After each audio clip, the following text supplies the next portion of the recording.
서울에 아니면 수도권에 지금 왜냐하면 이제 청취자분들 중에서 서울과 수도권에 사시는 분들이 많을 테니까요. 네네. 뭐 지방은 제가 다 언급하지 못해서 죄송합니다만 갑자기 장기 전망을 안 하신다니까 하기가 좀 애매해졌는데 하여튼 여쭤는 볼게요. 상대적으로 지금도 부동산이 많이 올랐는데 이 정도는 이 동네는 사실 목적이라면 살면서 그냥 내가 여기 살다 보면 상대적으로 다른 데보단 오를 가능성이 훨씬 더 있는 저평가된 지역이다. 좋은 지역이다. 이런 걸 여쭤보려고 했었어요. 저평가된 지역이 어디냐고요? 예, 서울에서. 여기는 지금 뭐 부동산 최근에도 급등했고 한 10년 동안 계속 급등했지만 그래도 여기는 지금 사실 목적이면 리브예요.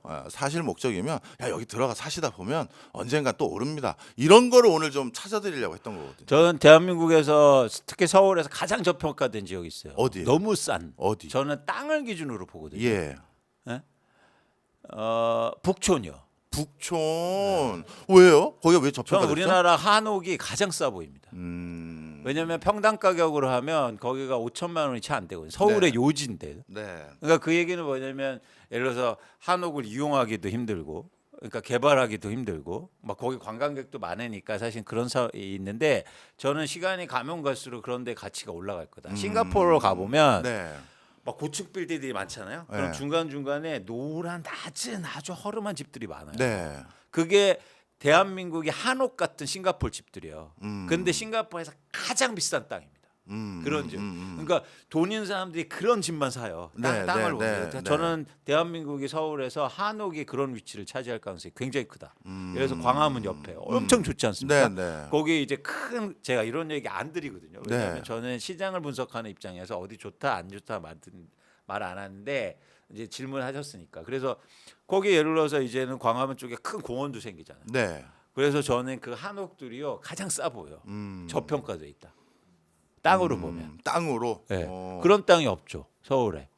네. 북촌 지역이 진짜 예전에 거기가 수도 근처에 있으면서 정승들이 많이 나온 이유가 풍수도 그렇고 땅이 너무 좋아요. 너무 좋아요. 그건 사실이에요, 진짜. 솔직히 제가 하고 싶은 게 뭔지 아세요? 네. 북촌에 있는 한옥을 많이 샀어요. 네. 전부 다 출입 금지 시키고 싶어요. 왜? 관광객들 못 오게. 그 보존하려고? 네. 그다음에 막 아우성이 크면 입장료 10만 원씩 받고. 네. 네? 북촌. 사실 한옥이면 그것도 있는데 우리 저기 많은 분들이 그것도 관심 두면 좋은데 한옥으로 내가 개축하거나 신축을 하면 지원해 주거든요. 그래요. 그게 그 서울시에서 지원해 준단 말이에요. 맞아요. 그리고 이제는 관광 자원이기 때문에 수리 같은 거 이런 것도 되게 잘해 주고. 근데 여러분 부동산을 보실 때는 핵심은 땅이에요. 네. 예를 들어서 내가 집을 살 때도 그 집에 땅이 몇 평을 들고 있느냐. 그래서 땅으로 나눠 보는 거죠. 근데 요즘에 가장 유효한 게 뭡니까? 이제 또 사그러 들고 있는데 얼죽신이잖아요. 네. 얼어 죽어도 신축? 이게 말이 안 되는 얘기죠. 신축 그거 40층 아파트가 땅 몇 평 갖고 있게요. 예를 들어서 기껏해야 뭐 한 두세 평 들고 있거든요. 네. 그걸 60억 원에 사요. 예. 그럼 한 평에 20억 원이에요. 예. 서울의 땅을 여러분 집을 보니까 그렇게 사는 건데 이게 여러분 땅을 보시면 보는 눈이 달라지실 겁니다. 네. 또 이제 또 많이 이제 생각이 많이 다르긴 한데 자 북촌이 제일 저평가됐다. 알겠습니다. 아니 저라고 다 맞는 거 아니에요. 예, 그래서 저희 학교 교수님이세요. 예, 그래서 학교에서도 다른 교수님들의 다른 입장을 다 들어봐라. 그래서 우리 교수님 수업도 듣고 제 수업도 듣는 거거든요. 북촌.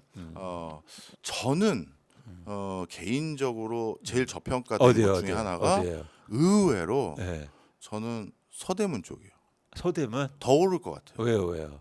왜냐하면 이게 항상 그렇게 되더라고요. 주변에 제 지인들을 봐도 뭐 예를 들어서 뭐 어딜까요? 뭐 강남이든 아니면 종로든 이런 데 직장이 있어요. 그럼 거기 근처에 집을 구하고 싶겠죠. 뭐 내 과장 승진돼서 뭐 연봉 오르면 나 어떻게든 집 살 거야. 이런 친구도 있단 말이에요. 근데 그 사이에 더 올랐던 아니면 본인이 승진을 못했던 이런 걸로 거기를 못 들어가면 그 근처에 다른 데를 찾더라고요. 너무 멀리는 안 가고. 네. 그래서 떴던 데가 흔히 마용성이라고 하는 마포가 엄청 가격이 또 올랐잖아요. 그래서 마포도 이제는 서민들에게는 만만치 않은 동네예요. 그잖아요. 뭐저 레미안도 그렇고. 그래서 또 보니까 슬슬 또 서대문으로 넘어오더라고요.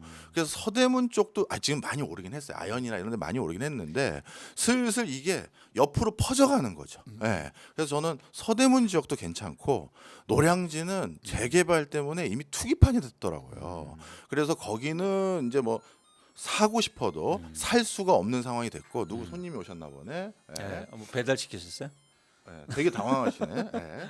그래서 저는 그런 지역을 좀 서대문을 좀 꼽았어요. 예. 그럴 수 있죠. 네. 근데 이제는 저는 절대 저평가를 얘기하는 거고 네, 네. 그런 측면에서는 뭐 서울에 그런 지역도 있다. 땅으로 보면. 알겠습니다. 그렇습니다. 예. 자 그러면 지금 다들 누가 갑자기 배를 울려서 난리가 났는데 그럼 예를 들어서 또 질문을 바꿔볼게요. 서울에서는 북촌 갑자기 제가 북촌을 얘기해 주셔서 되게 당황을 해서 이게 뭐 또 한옥은 저도 한옥을 엄청 좋아하긴 하지만 기사가 났던데요. 신세계 북촌 한옥마을 415억 원 네. 규모의 부동산을 매입했다. 그거 보세요. 신세계가 부동산을 아는 기업이죠. 그렇네.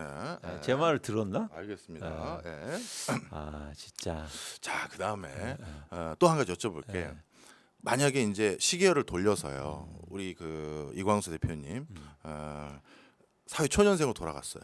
그러면 그때 그냥 경제적으로는 이제 선택의 옵션이 많다라고 했었을 땐 주거지를 회사 근처로 잡으실 거예요? 아니면 내 여가 생활을 잘할 수 있는 근처로 잡으실 거예요? 아니면 뭐 집가 상승이 좀 더 돋보이는 대로 잡으실 거예요? 저는 만약에 처음 시작을 하면 가장 집값이 비싼 동네요. 왜요? 그런 지역에서 뭔가 경험할 게 많으니까.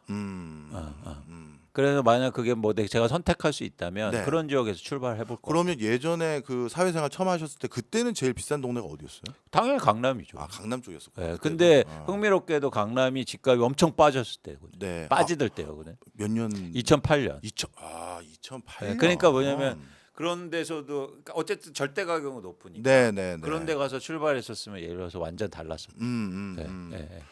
사실 참 이게 불편한 진실이지만 사실 그런 동네에 있으면 아까 다른 경험을 한다라는 말에 저도 일부는 동감을 해요. 예. 그래서 아마 많은 사람들이 그런 이유들로 인해서 좀 지가가 높은 데를 선호하는 이유도 조금 있을 것 같은데. 통계적으로 보면 네. 흥미로운 현상이 나타나는데 네. 그러니까 한국이 지금 가장 큰 문제이기도 해요. 네. 그게 어떤 거냐면 유상한 사람들이 모여 살아요. 네. 그러니까 뭐냐면 예를 들어서 스펙트럼이 좁아졌어요.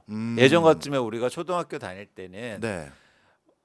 뭐 한 반에 보면 아주 뭐 부르만 얘기하면 네. 잘 사는 애들도 있고 못 사는 애들도 있고 공부 잘하는 애들도 있고 못하는 애들도 있었잖아요. 네. 이런 어떤 다양한 스펙트럼의 분위기가 있었잖아요. 네. 근데 지금은 다 비슷해졌어요.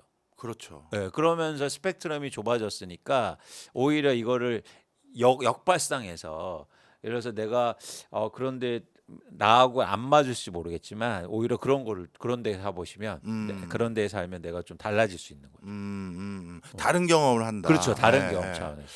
그 다른 경험을 했었을 때 우리가 제일 크게 얻을 게 뭐가 있을까요? 목표가 달라지죠.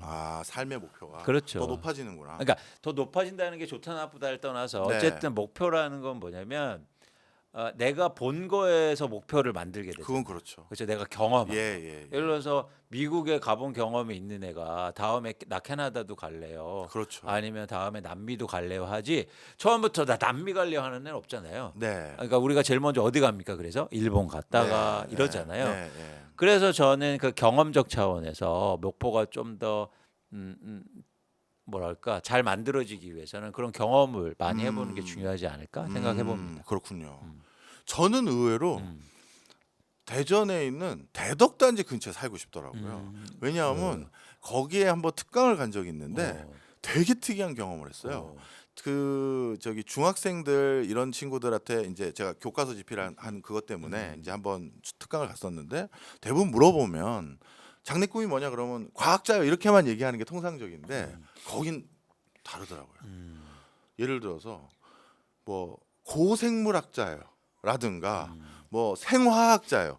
그러니까 그 동네가 과학촌이 되다 보니까 더 딥다이브해서 카테고리들을 알더라고요. 그래도 아버지가 뭐 엔지니어나 뭐라든지 아니까. 근데 저는 이제 경제 쪽은 많이 경험을 했으니까 다시 태어나면 과학 쪽의 그런 그 상황을 좀 엿볼 수 있는 동네인데 결국 같은 거네.